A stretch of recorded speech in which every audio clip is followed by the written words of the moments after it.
መድኃኔዓለም ቤተክርስቲያን ዋና አስተዳዳሪ ይሆናሉ። ወደ መምራችን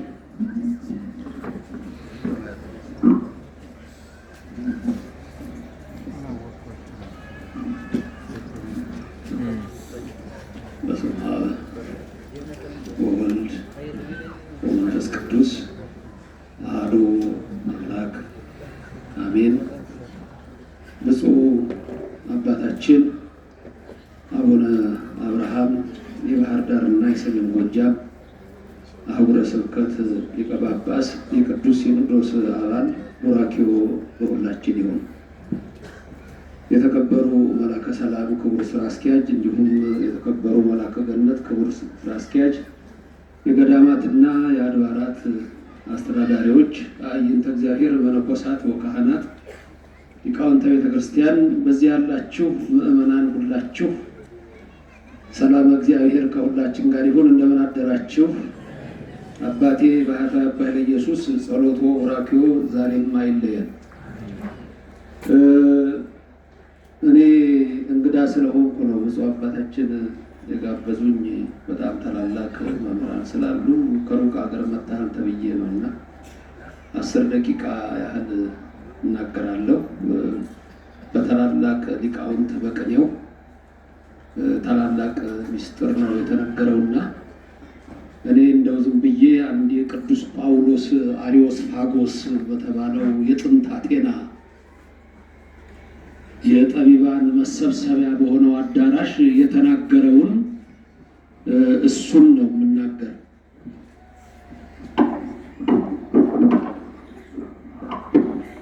ብርሃነ ዓለም ቅዱስ ጳውሎስ ወደ ጥንቷ አቴና ገብቶ የኢፊቆሮስ ይላል አማርኛው እና ግዕዙ የኢፊቆሮስ እና ስቶይኮች ይላል።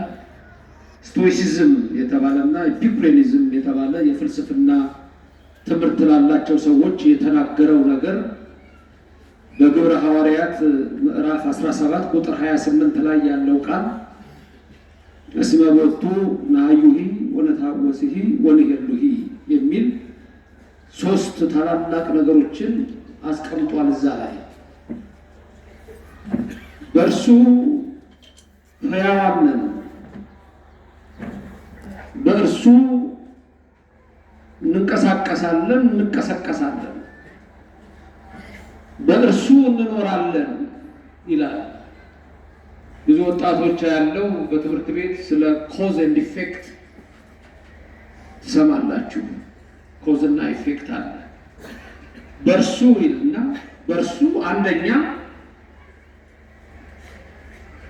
ሕያዋን ነን፣ በእርሱ ሁለተኛ እንቀሰቀሳለን፣ እንቀሳቀሳለን፣ በእርሱ ሶስተኛ እንኖራለን። ይህንን የሚለው ለኢፒኩሬኒዝም እና ለስቶይሲዝም ፍልስፍና ተከታዮች ለአቴና ሰዎች ነው። በጣም የሚደንቃችሁ በግሪክ የጥንት መዝገበ ቃላት ፈጣሪ የሚል ቃል የለም። አምላክ የሚል አለ፣ ፈጣሪ የሚል የለም። አምላክ የሚል ቴዎስ ይላል የግሪኩ ቃል። አሁን የኛ ኦሪት ዘፍጥረት የምንለው ለነሱ የልደቱን ብቻ ነው የሚያሳየው። እኛ ሊቃውንት መምህራን አባቶቻችን ኦሪት ዘልደት ብለው በሚስጥር የሚያመጡት አለ። ለግሪኮቹ ግን ኦሪት ዘፍጥረት የሚል የለውም። ምክንያቱም አምላክ የሚለው በእነሱ የኦሊምፐስ ተራራ ላይ አምላከ አማልክት የተባለው ዚውስ 11ዱን የግሪክ አማልክት ይዞ ዓለምን ይመራል እንጂ ወደ ላይ ምንም የለም። የዮሐንስ ወንጌል ምዕራፍ 11 ላይ አልዓዛር ከመቃብር መነሳቱን ያዩ የግሪክ ሰዎች ኢየሱስን ልናየው እንወዳለን እያሉ የመጡት ለምንድን ነው? የግሪኩ ታላቁ ሊቅ ሶቅራጢስ ስለ ትንሣኤ ሙታን አልነገራቸውም። ፕሌቶ አላስተማራቸውም። ኤርስቶትል ምንም የነገራቸው የለም። ከመቃብር በላይ ሌላ ነገር የለም ለነሱ። ፈጣሪ የሚለውም ቃል የሌለው ለዛ ነው። ለዚህ ነው ቡክ ኦፍ ጄኔሬሽን በእንግሊዝኛው ጄኔሲስ የሚል ስም የተሰጠው። ጂኒኦሎጂ ነው።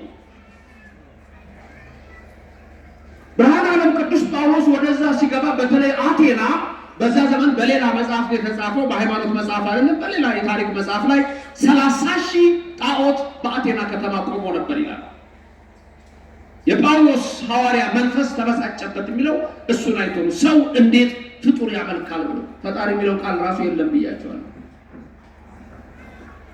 ደግሞ መጽሐፋቸውን ሲመለከት ለማይታወቅ አምላክ እንሰግዳለን፣ የማይታወቅ አምላክ እናመልካለን ይላሉ። ያን የማይታወቅ አምላክ እኔ እነግራችኋለሁ አላቸው። እዛ ሐዋርያ ሥራ 17 አምስቱን አዕማደ ምስጢራት ሲነግራቸው እንመለከታለን። ያ የማይታወቀውን አምላክ እኔ እነግራችኋለሁ፣ እሱ ሰማይን የዘረጋው ነው ያለ ምሰሶ፣ ምድርን የመሰረተው ነው ያለ ካስማ፣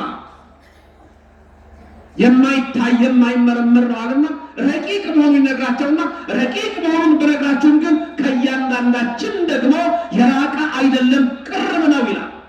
በፍልስፍና ትምህርት ትራንሰንደንት ጋድ እና ኢሚነንት ጋድ ይባላል። የማይመረምር የማይታይ ረቂቅ የሆነና እዚህ ጋር ደግሞ ቅርብ የሆነ ይላል። ቅርብ እንደሆነንም ብርሃነ ዓለም ቅዱስ ጳውሎስ ነግሯቸዋል። ዋናው ግን የፈለኳት ባጭሩ በእርሱ ሕያዋን በእርሱ እንንቀሳቀሳለን፣ በእርሱ እንኖራለን የሚለው ትልቅ የምስጢረ ሥላሴ ትምህርት ነው። በእርሱ ሕያዋን ስንፈጠር ሕያው ሆነን የተፈጠርን ነው። የሰው ልጅ ሕያው ሆኖ ነው የተፈጠረው። ሰውና መላእክት እግዚአብሔርን ለማመስገን ስሙን ለመቀደስ ፍጥረት በስድስት ለአንክሮ ለተዘክሮ ለምግበ ስግባን ለምግበ ነፍስና ስሙን ለመቀደስ ክብሩን ለመውረስ ከዛ ውስጥ ሰው አንዱ ነው። ሰው ሕያው ፍጡር ነው። እግዚአብሔር ሕያው አድርጎ ፈጥሮታል። በአዳምና በሔዋን ምክንያት እዚህ ብንመጣ በሰው ልጆች ሕይወት ውስጥ 4 ጥያቄዎች ወሳኝ ናቸው። 4 ጥያቄዎች በጣም ወሳኝ ናቸው በእያንዳንዱ ሰው ሕይወት። አንደኛ እኔ ማን ነኝ? ሁለተኛ ከየት መጣሁ?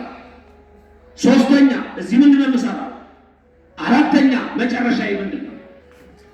የመጀመሪያው ጥያቄ እኔ ማን ነኝ የሚባለው the question of origin ነው የሚባለው።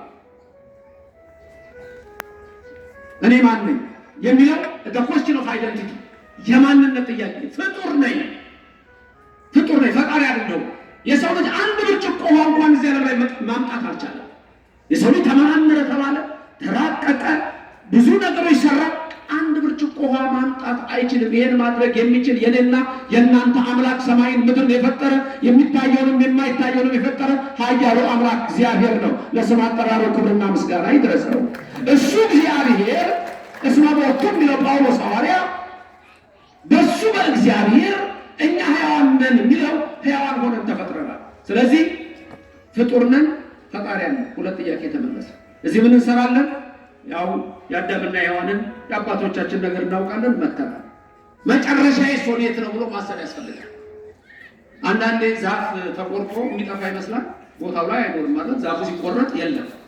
ይሄ ዛፍ ጠፋ አይጠፋም። ዛፍ ወይ የቅርጽ ለውጥ ያደርጋል ወይ የኬሚካል ለውጥ። በኬሚስትሪ ተማሪዎች የፊዚካል እና የኬሚካል አንድ ዛፍ ከተቆረጠ በኋላ ወይ ጠረጴዛ ይሆናል ወይ ወንበር ይሆናል፣ የታደለው መስቀል ይሆናል፣ ቤት ይሰራበታል። ያ ዛፍ ከዛ ቦታ ነው የሌለው እንጂ አይጠፋም። ከነደደስ ወደ አመድነት ይቀየራል እንጂ አይጠፋም። ከቤት ውስጥ አርጋችሁ ብታወጡት እናቶች አመዱን ከቤት አርጋችሁ ታወጡት ቦታ ነው የቀየራችሁት እንጂ ከዚች ዓለም ቤትም አይጠፋም። ያ ዛፍ እንኳን እንደዚህ ነው። ከድንጋይ እጽዋትን ከፍ አረጋቸው፣ እንዲተነፍሱ አረጋቸው። መተንፈሻ አላቸው እጽዋት፣ ስቶማታ የሚባል ከእጽዋት ደግሞ እንስሳትን ከፍ አረጋቸው፣ ደማዊት ነፍስ ሰጣቸው። ሰውን ከዛ አከበረው፣ በነባቢት ነፍስ አከበረው። ሰው ክቡር ፍጡር ነው። ይሄ ነው ነገራችን፣ ህይወታችንም ይሄ ነው። ያ ዛፍ መጨረሻው እዚህ ዓለም ላይ የማይጠፋ ከሆነ የሰው ልጅስ መጨረሻ ምንድን ነው ብሎ ማሰብ አለበት።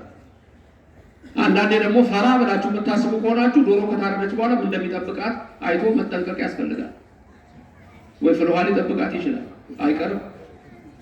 እኛን ግን በእርሱ ሕያዋን ነን ስንል ሕያው አድርጎ ፈጠረ። በእሱ ወልታወስ የሚለው መቃብር ብንገባ እንኳን እንደገና እንቀሰቀሳለን ይላል።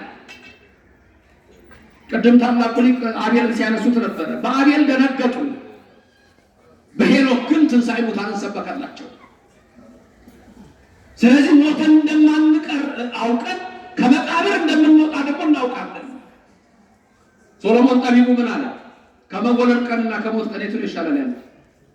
ከመወለድ ቀንና ከሞት ቀን የቱ ይሻላል አለ? የሞት ቀን ይሻላል አለ ለሟቹ። ይገርማል እኮ አሁን አባታችን ታላቁ ሊቅ በረከታቸው የደረሰ ባህታዊ አባ ኢየሱስ ከአባታቸው ከዘሪሁን ካሳና ከእናታቸው ከቴነሽ ወንዴ ሲወለዱ እኮ እያለቀሱ ነው የተወለዱት። እዚህ ውስጥ እስቲ ስቆ የተወለደ ስትወለዱ ስቃችሁ የተወለደ አንድ ሰው ስቆ የተወለደ የለም። ለምን? ሁላችሁም እያለቀሳችሁ ነው የተወለዳችሁ። ለምን? እዚህ አልነበረማ ቦታዬ። ለቅዱስ ኤጲፋንዮስ የሚነግሩ ብዙ አለ፣ እና አትናቴዎስ የሚነግሩ በዚህ ብዙ አለ።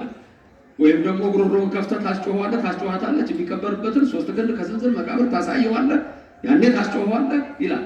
ግን ሌላ ሚስጥር አለ። አንድ ሕፃን ልጅን ከእናት እንደው እንንጠቅ ብትሉት ይስቃል፣ ያለቅሳል። እዚህ አልነበረም ቦታዬ። ሰው ሲሞት ደግሞ እየሳቀ ነው የሚሞተው፣ ደስ እያለው ነው የሚሞተው። እንደ አባታችን አይነት ደግሞ ጥሪ ነው። ክቡር ሞቱ ለጻድቅ ተብሎ ተጽፏል። እዚህ ጸዋግ ደግሞ አለ። ሰው ሁለት አይነት አሟሟት ይሞታል። ከገነት እጽ አምጥቶ ሲያሸቱት ነፍስ ትወጣለች። ሌላው ደግሞ ታላቁ አባት እንዳየውን አባት ሄሮስ ይትመሃ ነው አታዝንለትም፣ አትራራለትም ማለት በሶስት ሙቀት ነፍሱን ከስጋው ሲሰቀስቀው አይቶ እንደዚህም አይነት ሞት አለ። ሞታችን ያሳምር ማለት ታላቅ ነው። የአባታችን ሆስፒታል ገብተው ነው የመጣሁት። ካፋቸው ፍጹም ጸሎት አይለይም ነበር። ቀኑንም ተናግረዋል፣ ሰዓቱንም ተናግረዋል። ብዙ አባታችን በዛ ነበሩ እየተመላለሱ። 4 ጥያቄዎች ወሳኝ ናቸው። እኔ ማን ነኝ? ፍጡር ነኝ። ከየት መጣው? ፈጣሪ አለ። ግሪኮች ግን ይህን አላወቁም። ስለዚህ ጳውሎስ ገባና ምን አላቸው? በእሱ ሕያዋን ነን፣ የፈጠረን እሱ ነው፣ ፈጣሪ አለ። በእሱ ደግሞ ብንሞት እንኳን እንደገና ተቀስቅሰን እንነሳለን፣ እንኖራለን ማለት ደግሞ ለዘላለም እንኖራለን ማለት ነው እንጂ የሰው ልጅ እኮ አሁን እዚህ ጋር እንደው እንዳደነግጡ እንጂ ተንቀሳቃሽ ሬሳ እኮ ነው ሁላችን። ተንቀሳቃሽ ሬሳ። ሞት እኮ በትከሻችን ተሰይሟል። ቀኑን እኮ ነው የማናውቀው። ሁላችንም እንጠራለን እኮ ሁላችንም እንጠራለን። ለዚህ እኮ ነው ሁልጊዜ በቤተ መቅደሱ የምንሰበሰበው። ሞትማ በየቀኑ እኮ እንሞታለን። ማታ እኮ ስንተኛ ሞት ነው እናንተ? እንደሱ እኮ ነው። ማታ ስንተኛ እኮ ሞት ነው። ጠዋት ስንነሳ ነው ደግሞ ትንሣኤ እኮ ነው። እንደ ፀሐይ መውጣትና መግባት እኮ ነው የኛ። እዛ ከንቶን ይመስላል የተባለው ታዲያ የሰው ልጅ ምንድን ነው? ጠዋት ትለመልማለች፣ 3 ሰዓት ላይ ታብባለች፣ 6 ሰዓት ላይ ታፈራለች፣ 9 ሰዓት ላይ ትደርቃለች፣ 11 ሰዓት ኮርካ ብላ ትወድቃለች ይላል። ተመልከቱ። ግን ክቡርነታችንን ስናቀው ነው በእግዚአብሔር እንደተፈጠር ነው። ሰለሰዘ ክቡሩቱ ያይመረገር ሆነ ስለኮ ችግሩ ወኮረ ተመንስሳ ትንሣኤ ሙታን እንደሌላቸው እንስሳት አጎንብሰው ነው የሚሄዱ። እኛ ቀና ብለን ነው የምንሄደው። ተገዢ ናቸው። አንድም ትንሣኤ ሙታን የላቸው። እኛ ቀጥ ብለን የምንሄደው ግን ትንሣኤ ሙታን አለን ብለን ነው።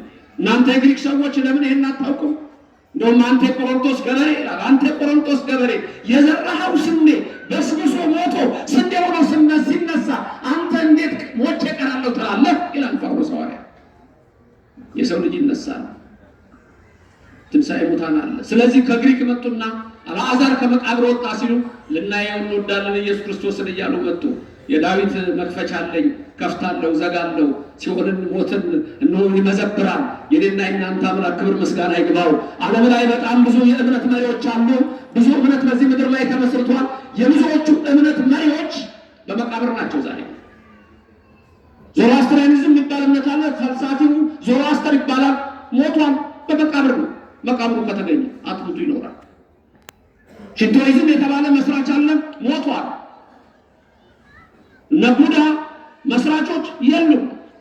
የሌሎች የምታውቋቸው እምነት መስራቾች በጠቅላላ ሞተው ቀርተዋል። የኔና የናንተ አምላክ ቅድመ ዓለም ከአብ ድኅረ ዓለም ከድንግል ማርያም ቅድመ ዓለም ያለ እናት ድኅረ ዓለም ያለ አባት ቅድመ ዓለም ያለ ድካም ድኅረ ዓለም ያለ ሕማም የተወለደው የኔና የናንተ አምላክ ለስም አጠራሩ ክብር ምስጋና ይግባው መድኃኒታችን ኢየሱስ ክርስቶስ 13ቱን ሕማማተ መስቀል ታግሶ በ5 ቅንዋት ተቸንክሮ ሞትን ቀምሶ በቅዳሜ ዕለት በመቃብር ስኩር ሆኖ በዕለተ እሑድ በትንሣኤ ተነስቶ የእኛ የትንሣኤያችን በኩር ሆነ። ስለዚህ ይሄ ነው የእኛ እምነት። የኢየሱስ ክርስቶስ መቃብር ባዶ ነው። መላእክት ምንድን ያሉ? ሕያውን ከሙታን መካከል ለምን ትፈልጉታላችሁ? ተነስቷል አሉ። የኔና የናንተም በኩር እሱ ነው። ክብርና ምስጋና ለሥላሴ ይሁን። ስለዚህ ዛሬ አባታችንን ስናስብ ነፍስ ይማር በጸሎቱ እንላለን። ወደ እግዚአብሔር መንግስት ሰተት ብለው የሚገቡ ናቸው። አሁን መጨረሻ እናንተ ጸሎቱ ሲያልቁል ቅዳሴ ላይ ምንድን ነው የምትባሉት? የመጨረሻው አካል ምንድን ነች? እንደውም አንድ ሰው ደስ የምትለኝ እሷ ነች አለኝ። እቱ በሰላም ወደ ቤት በሰላም ግቡ፣ እሷ ደስ ትለኛለች አለ። ደክሞት ሁሉ ነው ማለት በሰላም ወደ ቤታችሁ ግቡ። ለጊዜው ቤታችን ነው የምንገባው። ያ እኮ በቃ በሰላም ወደ ቤት ግቡ ማለት ወደ ገነት መንግስተ ሰማያት ግቡ። ይሄ ነው እኮ በየዕለቱ የምንባለው።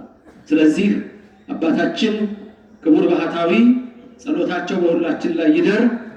እግዚአብሔር አምላክ በዚህ ታላቅ ገዳም እንዲያርፉ ሆኖ ብዙ አባታችንን ምክንያት አድርጎ ዛሬ ደግሞ እነዚህ ሁሉ ሊቃውንት የአድባራት ሁሉ አስተዳዳሪዎች መጥተው በዚህ ክብር ለአባታችን የሚገባቸው ነውና ይሄን አይተናል።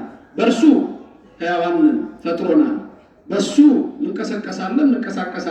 ዝም ብሎ በአሁኑ ባለው ህይወታችን ይመሰላል። በትንሣኤ ሙታኑ ምስጢር ነው ያመጣሁትና መጨረሻም ላይ ደግሞ ሁላችንም ተነስተን በቀኙ እንቆማለን። በቀኙ ለመቆም ደግሞ እመቤታችን በመልጃዋ አትለየን።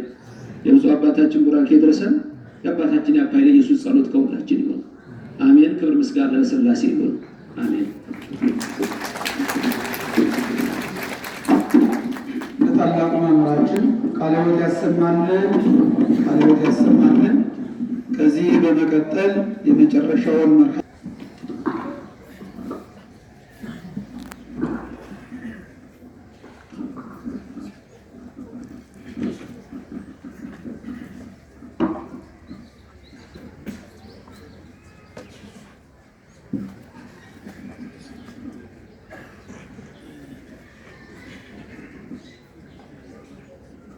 በስመ አብ ወወልድ ወመንፈስ ቅዱስ አሐዱ አምላክ አሜን። ክቡር ሊቀ ማእምራን ዶክተር ዘበነ በሰሜን አሜሪካ የዋሽንግተን ዲሲና አካባቢው ሀገረ ስብከት ዋና ስራ አስኪያጅና ፈቃደ እግዚአብሔር ሆኖ የተጠሩትን የአባታችንን የአባ ኃይለ ኢየሱስን ነፍስም ከቅዱሳን ጎን ያሳርፍልን። ትምህርቱን አስተምረውናል። ሊቃውንትም በቅኔያቸው በዝማሬያቸው አመስክረውልናል። ሁሉንም ቃለ ሕይወት ያሰማልን። የተወሰኑ ደቂቃዎች ትንሽ ልል ሕሊናዬ ያስገድደኛል። እንደ መነሻ ከእግዚአብሔር ቃል በዕለቱ ከተነበበልን የሉቃስ ወንጌል ምዕራፍ 12 ቁጥር ወድለዋኒክሙ አለው እናንተም ተዘጋጅታችሁ ተቀመጡ፣ እናንተም ተዘጋጁ ይለናል።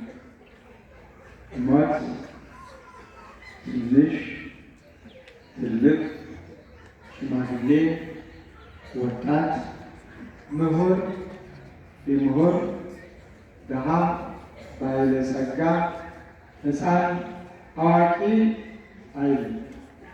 እንዳመጣጡ እንደተወሰነለት ጊዜው ሁሉንም ይወስዳል። ስለዚህ ተዘጋጅቶ